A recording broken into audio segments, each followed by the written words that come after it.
He then invited me to a drink later on where after a lot of talking about our professional lives, he offered me an opportunity to work with him as he needed a couple of people who knew their stuff. At this point, I thought I needed to work my butt off to get my mind off these thoughts. So I agreed. But I told him I wanted to meet him and his team and talk to them before we moved forward. 2 days later, he introduced me to another guy, Derek, and told me that currently it will be just the three of us going forward. I shook hands with Derek and told them that before they proceeded further, I had something to say. I then proceeded to spill the beans on everything that had happened to me during that time and how I was disowned and divorced because of it, with the tears coming through in between. James and Derek told me that they felt sorry for me, but also told me that if there was no criminal record on my person, then there would be no issue. I stated that police never came to my house and they were relieved. James did mention that to be on the safer side, he's going to ask someone to run a full background check. And I understood his position and agreed. During this time, I was living in a rundown place that I rented to minimize my expenses. I waited patiently for 2 weeks but was still looking for jobs in other places in case things didn't work out. 2 weeks later, James called me and we met up later that day. He stated my record is clean of any rope and welcomed me to the team. After that, I threw myself to my work and started therapy sessions on the advice of Derek. I also joined a gym and vented a lot of my frustration on the punching bag. Derek and I became gym brothers and I basically looked at him as an older brother as he was essentially my older brother, Henry's age.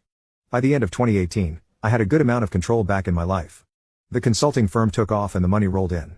I rented out a nice apartment in a decent neighborhood. The Band-Aid also came off to an extent and I realized I needed to do some necessary steps to move on. I went to a courthouse and changed my last name officially on record. I adopted the last name of Derek after his parents. They saw me as a nice guy and involved me in a lot of their family functions, including me being the best man for Derek's wedding. So this was a way of thanking them as well. I tried dating a bit but it never worked out for me due to my emotional issues till I started dating Kim. In 2019, she was half Korean and half Italian. I met her at a coffee place where I picked up my coffee and on occasion sat there. She used to work behind the counter. We saw each other only for the order. But once when Derek and I were there and he noticed that she was constantly looking at me, he told me that I should ask her out. I approached a bit hesitant and asked her out for drinks.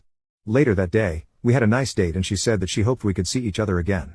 On my second date with her, I told her my background and to my surprise, she understood and wanted to keep seeing me at this point. I was skeptical and even cried a bit because I couldn't believe that I could even find a bit of normalcy restored in my life. We went out for a few dates and really enjoyed each other's company and it felt that I was finally able to start healing. I went on my first vacation after years with her to Europe and had a great time overall. When 2020 came around, we remained in contact throughout over the phone and FaceTime when things regained some level of normalcy. In the latter half, she asked if she could move in with me and I agreed. She was let go from her coffee shop and was trying her luck with job hunting. She was an amazing cook and that's when I suggested that maybe she can try and set up a place and get into the food business by mid-2021. And with the financial backing of her parents, she had a cloud kitchen set up which basically delivered food to the nearby areas. Both our lives were doing great.